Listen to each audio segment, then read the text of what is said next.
เป็นต้นทุเรียนทุกคนตอนนี้จะมีต้นทุเรียนหลายเนาะซึ่งว่าเอาให้โตยไปแล้ว 2-3 ต้นให้เพิ่นไปปลูกลองเบิ่งเนาะซันนี่ก็สิเกี่ยมไปปลูกอยู่สวนซันนี่เนาะซันนี่ก็มีสวนเหมือนกันต้นดอกไม้ตัวนี้งามมันจะคือแมงกระเบื้อเนาะเด็กงามขนาดมี FC โตยเนาะว่าอยากให้ต้มให้อ้ายให้โตยเนาะไปกินมักหลอดอยู่ปลาซ่าหรือว่าปลาแฮวคนหุกษาเพิ่นจะเอิ้นปลาแฮวเนาะบ่ต้องได้ไปไกลแล้วเนาะเวลามันออกหน่วยเนาะมันออกมากมาซันนี่สิพาน้องๆมากินอยู่นี่เนาะและฝากไว้เนาะสำหรับช่องทางการติดต่อว่าซันนี่หรือว่าจังไดเนาะซันนี่มี Facebook เนาะชื่อว่ารัศนีวรรณศรีเมืองเดี๋ยวซันนี่สิขึ้นให้อยู่แถวนี้เนาะสบายดีทุกคนมื้อนี้มาพบกับซันนี่ในช่อง Sunny Channel เนาะ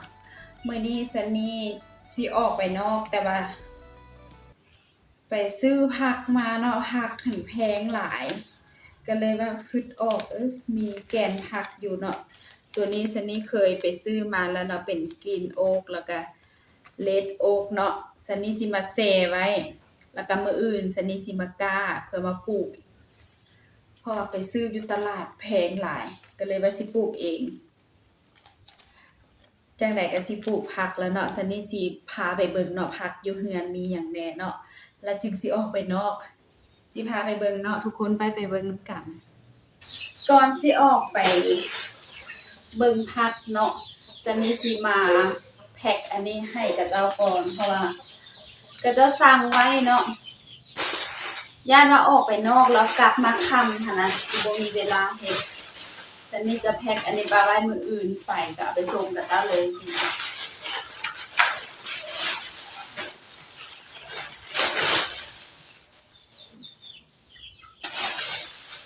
เดี๋ยวนี้เป็นแม่ค้าแล้วแม่ค้าขายไข่จะเฮ็ดแบบนี้เนาะก็ไปเบิ่งแบบก็จะมาคือกันเนาะเพราะว่าพังนะเฮาซื้อก็จะเฮ็ดแบบนี้ให้นะ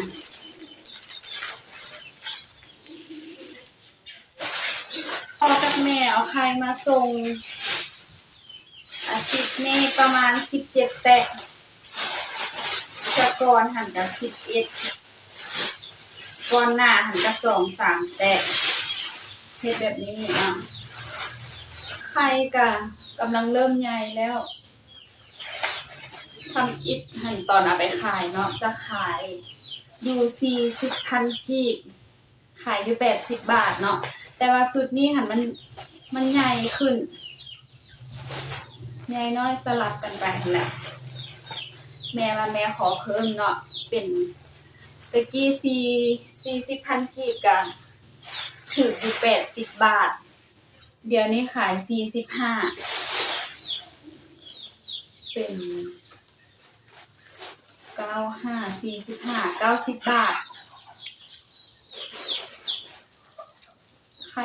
สดๆใหม่ๆก่อนว่าเพิ่นสิขอเพิ่มขึ้นเนาะไข่เฮาก็ใหญ่ขึ้นได้แล้วก็ค่าหัวอาหารราคาขึ้นเพิ่นก็เลยมาขอเพิ่มนี่ค่ะก็จะมัดแบบนี้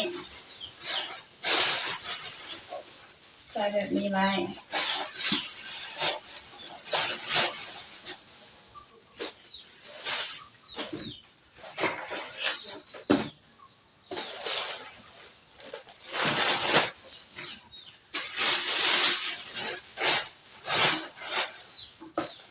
ใส่ปะไว้เพื่อเขากลับมาค่ำเด้กลับมาค่ำสิบ่มีเวลาเฮ็ดเนาะไม่เฮ็ดเดินเหมือนเขาก็อยากนอนนะ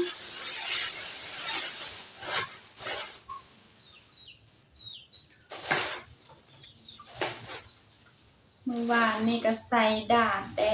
เฮ็ดดาดเฮ็ดจุ่มเปิดประมาณ10 หน่วย12 หน่วยไข่ใหม่ๆมันแซ่บ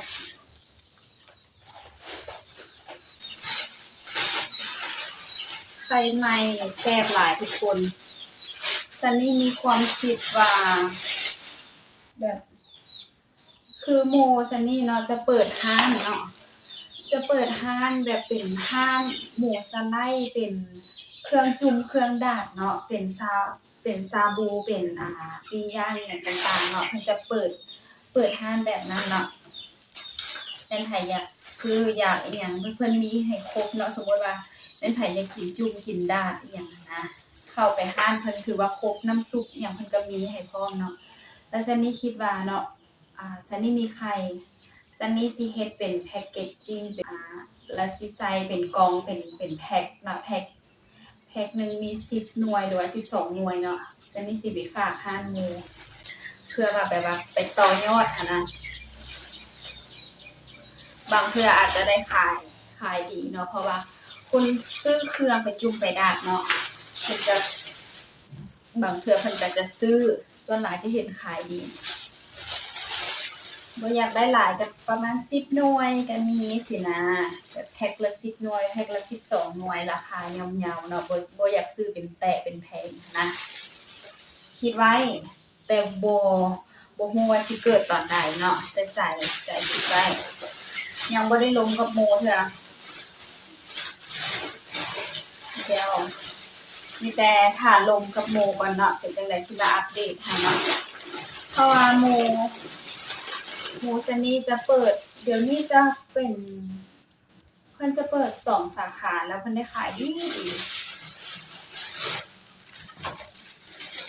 เดี๋ยวซันนี่สิเอาไปฝากเนาะ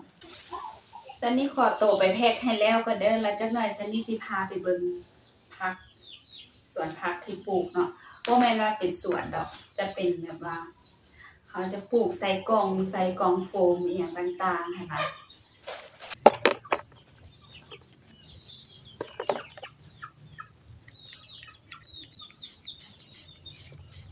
ใส่ฟ็อกซี่ซีด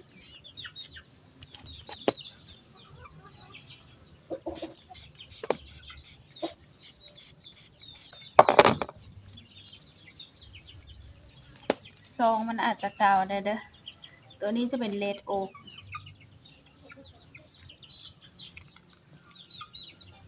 เอามาแต่ไทยพุ่นล่ะทุกคนมันจะมี100เม็ดซึ่งว่าซันนี่เคยปลูกมาแล้วเนาะมันก็จะเหลือแค่จิตลิดหน่อยเดียวแต่ก็ปลูกก่อนได้เท่าใดต้นก็เอาซันนี่สิปลูกให้มันแบบแก่ๆแล้วให้มันเป็นดอกออกมาแล้วซันนี่สิเอาแกนมันไว้อีก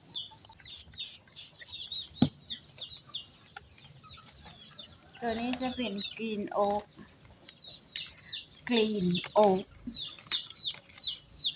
ตัวนี้ยังหลายแน่ชื่อได้ว่าซื้อมา3อย่างมันจะมีเคลนำผักเคลมักเอ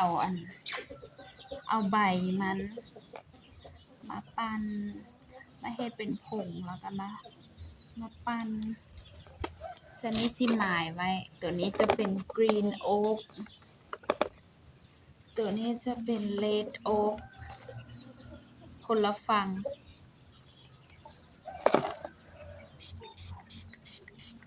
เอาฟอกซีดจังซี่แล้วก็เอาปะไว้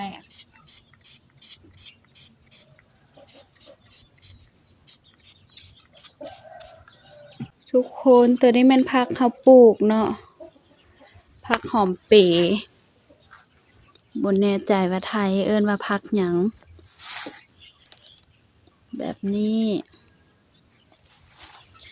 ตัวนี้ก็แม่นผักสะแลบอันนี้แม่นผักบัวตัวนี้บ่ฮู้คือกันว่ามันผักหยังเนาะซันนี่บ่ได้ปลูกตัวนี้ต้นไม้อีหยังต่างๆก็จะต้นดอกไม้ก็สิปลูกไว้ประมาณนี้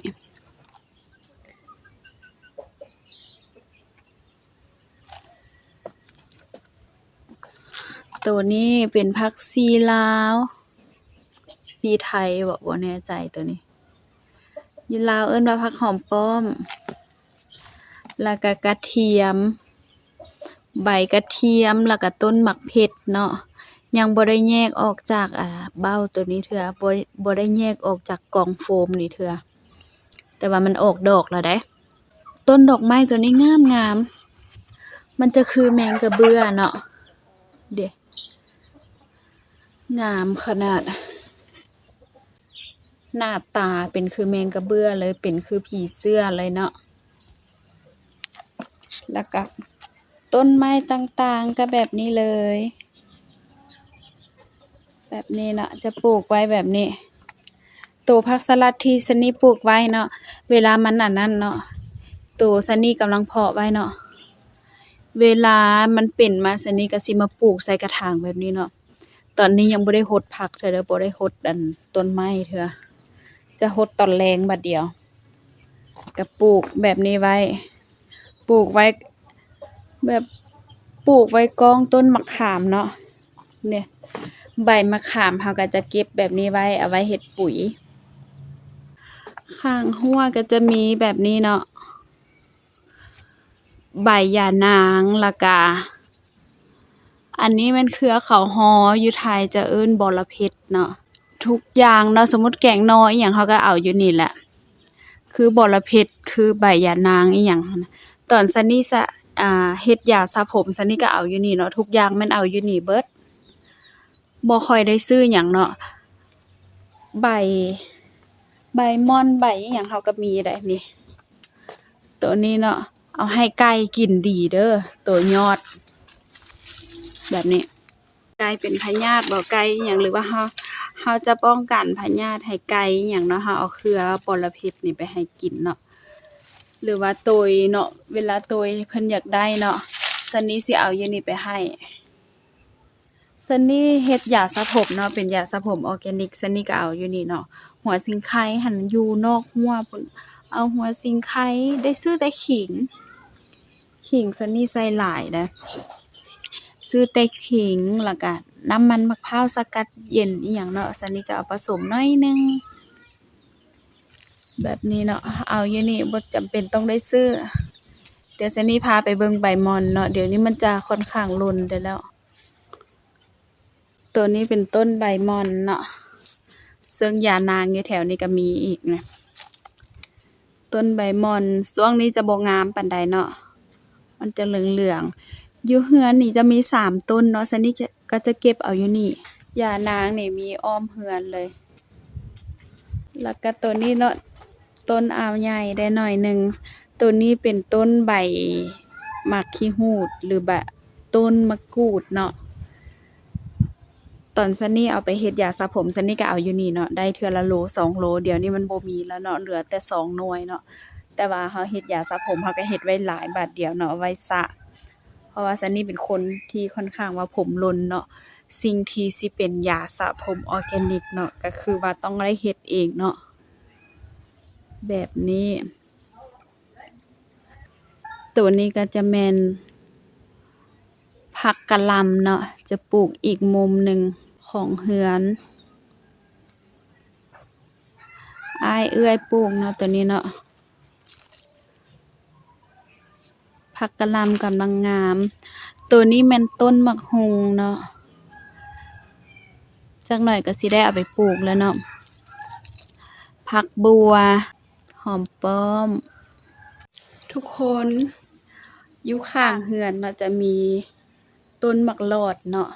มี FC โตยเนาะว่าอยากให้ต้มให้อ้ายให้โตยเนาะ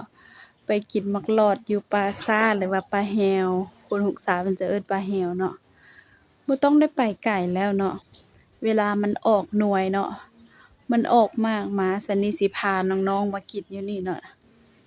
คิดว่าน่าจะแซ่บกินหลายๆคนเด้ตัวนี้เพิ่นเริ่มออกดอกออกอีหยังหลายแล้วได้เพิ่นเด้เขาก็มานั่งกินอยู่นี่ซ้ำสิกินมักลอดต้นนี้แซ่บเด้อทุกคนบ่แม่นของเฮือนนี่ดอกอยู่ข้างเฮือนเนาะของเอื้อลุนตันตัวนี้เนาะแม่นสิ่งที่ซันนี่จะนำเสนอในมื้อนี้เนาะ เราจะมาเบิ่งน้ำกันเลย นี่ สิ่งที่ซันนี่จะนำเสนอก็คือ เป็นต้นทุเรียนทุกคนซันนี่จะมีต้นทุเรียนหลายเนาะซึ่งว่าเอาให้โตยไปแล้ว 2-3 ต้นให้เพิ่นไปปลูกลองเบิ่งเนาะซันนี่ก็สิเกี่ยมไปปลูกอยู่สวนซันนี่เนาะซันนี่ก็มีสวนคือกัน แต่ว่าจะยังบ่ได้ปลูกตอนนี้เทื่อประมาณ 5-6 เดือนต่อหน้านี้เนาะตอนนี้กำลังไปเฮ็ดหัวอยู่ต่อไปเนาะ 5-6 เดือนต่อหน้านี้อาจจะได้เอาไปปลูกเนาะแต่ว่าจะบ่ปลูกแต่ทุเรียนอย่างเดียวเนาะเน้นเป็นทุเรียนแต่ว่าบ่มีทุเรียนอย่างเดียวก็คือทุเรียนนี่เป็นหมากไม้ที่ซันนี่มักหลายมักแฮงก็เลยว่าต้องปลูกสิ่งที่เฮามักสิ่งที่เฮามักก็คือทุเรียนเน้นทุเรียนหลายๆและซันนี่จะบ่ปลูกทุเรียนอย่างเดียวก็คือว่าบ่แน่ใจว่าอยู่ลาวเนาะอยู่ลาวมันก็มีหลายบอนก็คือว่าบอนที่ซันนี่อยู่เนาะนครหลวงเวียงจันทน์นี่มันจะร้อน และทุเรียนมันอาจจะบ่เกิดหรือว่าจะเกิดก็เป็นได้เนาะบ่แน่ใจซันนี่ก็เลยว่ามีแผนสำรองก็คือว่าปลูกทุเรียนแล้วก็สลับกับหมากไม้กินหมากเนาะเฮาสมมุติว่าทุเรียนเฮาบ่เป็นหมากเฮาก็สามารถเก็บหมากไม้อื่นๆมากินแล้วก็มาขายได้เน้นหมากไม้ที่กินเองแล้วก็ขายได้หั้นนะ ซันนี่จะเลือกเป็นมะม่วงเนาะมะม่วงเขียวเสวยแล้วก็จะมีหมากลำไยหมากเงาะหมากอีหยังต่างๆแล้วก็มีฝรั่งเนาะตัวนี้ใกล้สิตายแล้วบ่ได้เอาใส่โถเนาะตัวนี้ก็เอามานำตัวแต่ว่าตัวแถวนั้นมันจะใหญ่แล้ว แต่ว่าเน้นหลายที่สุดก็คือทุเรียนนี่มีหลายเด้ประมาณ100กว่าต้นแต่บ่ฮู้ว่าสิได้กินจากต้นบ่ได้ประมาณ3ต้นก็ยังดีเนาะเพราะว่าเผื่อเฮาบ่ได้ซื้อนำกับเจ้าเฮาซื้อนำกับเจ้าเท่านี้300-400 บาทสินะมันแพงก็เลยว่าคิดว่าอยากปลูกเองคือน้าสาวปลูกอยู่วังเวียงเนาะเพิ่นซื้อไปปลูกนะเป็นเขตหนาวและทุเรียนเพิ่นก็เป็นต้นใหญ่หลายแล้วก็มีหน่วยหั้นนะซันนี่คิดว่าอยู่วังเวียงนี่ปลูกได้มันเป็นเขตหนาวแต่บ่มั่นใจว่าเขตที่ซันนี่สิปลูกนี่มันปลูกได้บ่เนาะอยากไปปลูกอยู่วังเวียงอยู่แต่ว่าเฮาบ่มีดินเนาะเฮาก็ต้องปลูกอยู่ในดินที่เฮามีและซันนี่สิพาไปเบิ่งเด้อว่ามีต้นหยังแหน่แต่ว่าเน้นสุดๆก็คือทุเรียนเป็นหลักเดี๋ยวจะมีต้นหมากม่วงหมากมี่หรือว่าหมากขนุนเนาะแล้วก็มีอะโวคาโดแน่อุ้ยทุกคนนี่ตัวนี้แม่นหมากนาว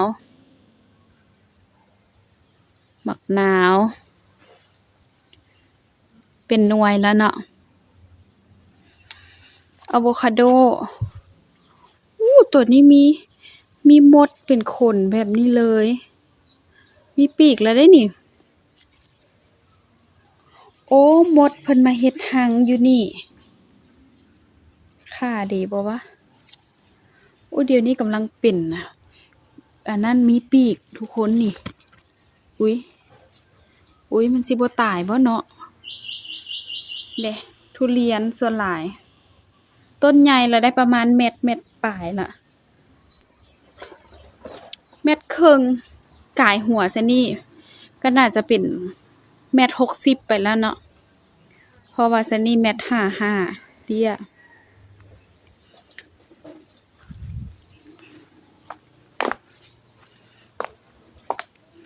เนี่ยจะเน้นเป็น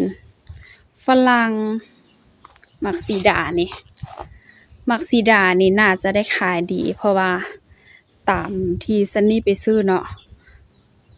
ซันนี่มักสีดามักม่วงเขียวเสวยแบบนี้เนี่ยตัวนี้กำลังปลงมาใหม่เพราะว่าตัวบอกว่าให้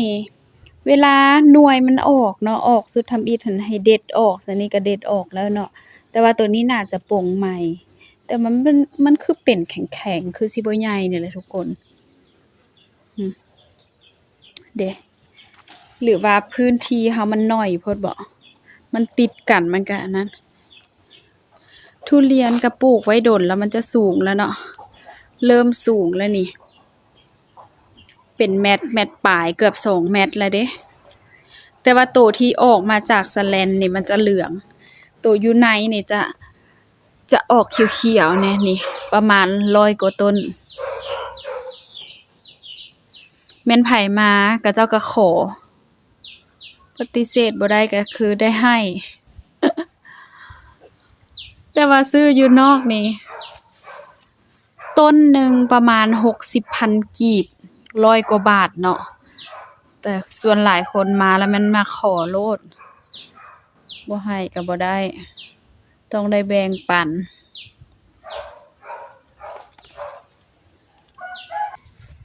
ทุกคนมาฮอดนี้เนาะสำหรับคลิปนี้ก็บ่มีหยังหลายเนาะแต่ว่าฝากทุกคนให้กดไลค์กดแชร์กด Subscribe ให้ซันนี่แดเนาะเพื่อเป็นกำลังใจในการเฮ็ดคลิปเนาะสำหรับช่องของซันนี่เนาะเดี๋ยวนี้ก็ถือว่าผ่านกฎแล้วเนาะก็กำลังเตรียมคลิปใหม่ๆลงอยู่เนาะฝากทุกคนให้กำลังใจเนาะเบิ่งคลิปของซันนี่แน่ติดตามแน่เนาะแล้วก็ซันนี่ก็จะมาอัปเดตอหยังต่างๆให้เบิ่งเนาะซันนี่เฮ็ดไปฮอดไสเนาะโตที่ซันนี่สิเฮ็ดได้แล้วบ่เนาะบางเทื่อก็สิเห็นอยู่นำต้อมโตยหรือว่าอ้ายบางเทื่อก็สิอยู่สวนเนาะเพราะว่ามันเป็นการอัปเดตชีวิตประจำวันของซันนี่เนาะเพราะว่าซันนี่เป็นคนบ่ค่อยเที่ยวเนาะก็เลยว่าคนที่ติดตามซันนี่เนาะก็จะบ่ค่อยเห็นแบบว่าอยู่เทคอยู่บ่าบ่แบบนี้เนาะคือสิบ่มีเนาะแต่ก็บ่แน่เนาะว่าต่อไปเนาะคนเฮาเนาะบางเทื่อก็แบบว่ามีหั้นมีนี่มีสังสรรค์เล็กๆน้อยๆเนาะบางเทื่อก็สิได้ถ่ายให้เบิ่งเนาะและฝากไว้เนาะสำหรับช่องทางการติดต่อซันนี่หรือว่าจังใดเนาะซันนี่มี Facebook เนาะชื่อว่ารัศนีวรรณศรีเมืองเดี๋ยวซันนี่สิขึ้นให้อยู่แถวนี้เนาะเพื่อบางคนอยากติดตามเนาะว่าซันนี่ไปไสเนาะโดนๆอัปเดตเทื่อนึงขอตัวลาไปก่อนเด้อทุกคนว่าหลายใหญ่หางบ๊ายบายสบายดี